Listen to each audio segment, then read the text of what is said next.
Distinguished members of the Forum, dear friends. Welcome to this 24th Permanent Forum on Indigenous Issues, and thank you for bringing the voices, insights, aspirations and concerns of indigenous peoples to this global stage. The world's indigenous peoples are magnificently diverse in cultures, languages, histories and traditions. But they are united by common features and common challenges. You are the preeminent stewards of the world biodiversity and of the environment. Your knowledge and traditional practices are leading models of conservation and sustainable use, reflecting your commitment to living life in harmony with Mother Earth and to the well-being and rights of future generations. The world has much to learn from your wisdom, insights and approaches which prioritize the health of ecosystems over short-term economic gains. As we tackle the many challenges that we face, building sustainable food systems, moving to sustainable ways of living, and more, we must recognize that the world does not always value you as it should.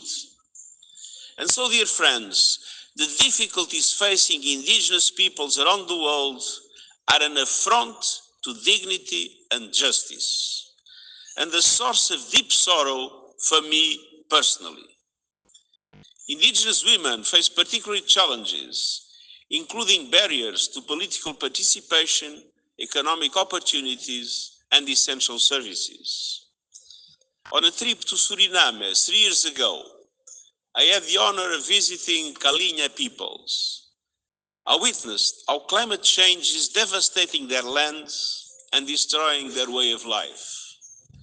And I heard how mercury from illegal mining is harming indigenous peoples in the region, as in many others, namely including Brazil, poisoning their water and food supplies. Tragically, this is a story replicated around the world. Everywhere, indigenous peoples are on the front line of climate change, pollution, and biodiversity loss, despite having done nothing to create this crisis and everything to try to stop them. Eviction and illegal exploitation continue to harm your people and grossly violate your rights. You face marginalization, discrimination, unemployment, economic disadvantage, and horrendous violence, particularly as you seek to defend our common home. And too often, you are excluded from decisions that directly impact your land and territories, threatening your ways of life and food security. Meanwhile, a looming threat grows. The race for minerals critical to the global energy transition, a large proportion of which are located or are close to indigenous peoples' territories. As demand soars, too often we see dispossession, exclusion, and marginalization in decision-making. The rights of indigenous peoples trampled and else jeopardized, all as you are denied the benefits you deserve. So, distinguished members of the Forum and dear friends, we know how to right these wrongs. 18 years ago, the Declaration on the Rights of Indigenous Peoples laid out a blueprint for securing the survival, dignity and well-being of indigenous peoples everywhere. The Declaration has been used by courts, parliaments and communities to secure rights and galvanize political action. And multilateralism has delivered progress. In the past year, countries have made important new commitments. In the Global Digital Compact, to build digital skills and capacities, including among indigenous peoples. In the Pact for the Futures, calling to recognize, respect, promote and protect the right of indigenous peoples and their territories, lands and ecosystems, while safeguarding their traditions, spiritual beliefs, and ancestral knowledge, and to help to do so by ensuring a seat at decision-making tables. And at COP16 on biodiversity, countries committed to create a permanent new subsidiary body, a space for indigenous peoples and others to participate in decision-making on biodiversity. And they agreed on sharing the benefits of digital genetic information with a portion of the new Kali Fund supporting indigenous peoples. Indigenous peoples, and particularly the members of this forum, also contributed to the work of the United Nations panel on critical energy transition minerals. The panel's principles and recommendations are grounded in human rights, including the Declaration on the Rights of Indigenous Peoples. Yet, we know that there is much further to go. And I hear your calls for greater and more meaningful participation in the United Nations.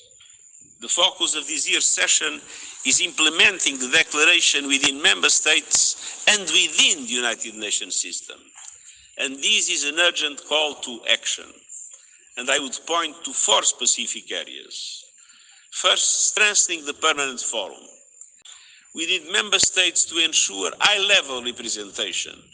And we need to fortify the trust fund on the indigenous issues, broadening the donor base and increasing contributions. This is vital to enabling the forum to deliver its work, including through participation and representation at international meetings. Second, I urge governments and institutions to ensure that the leadership, rights and needs of indigenous peoples are recognized and acted upon across the board. In a world in flux, it is particularly important that governments are alert to the impacts on indigenous peoples, and governments must honor their obligations in the Declaration on the Rights of Indigenous Peoples without delay, and bring indigenous peoples, particularly women, into all forms of decision-making, supporting political participation. Third, international finance providers should make indigenous peoples a key consideration, so that finance flows to their self-determined priorities and projects are included in their action. And fourth, I urge countries, companies and more to work with us to deliver on all the recommendations of the panel on critical energy transition minerals. We'll soon launch the high-level expert advisory group to accelerate action on benefit sharing, value addition, and fair trade, and to make sure that the needs and the input of indigenous communities will be key. Let's be clear, the clean energy era must power progress on indigenous people's rights. And so, distinguished members of the forum, upholding the dignity and worth of every person is central to the work and mission of the United Nations. It is our essence. And because it is at our core, we say loudly and clearly, the individual and collective rights of indigenous peoples are non-negotiable. Now and forever, we stand with you all.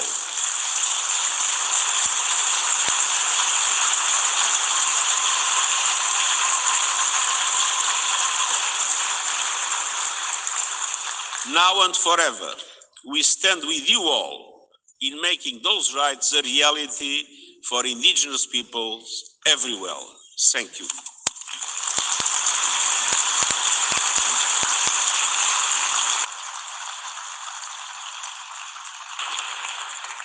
Thank you. I thank the Secretary. Nigeria, ṣe ń gbọ́ ẹ ti wọ wàhálà ẹ ti wọ gàù.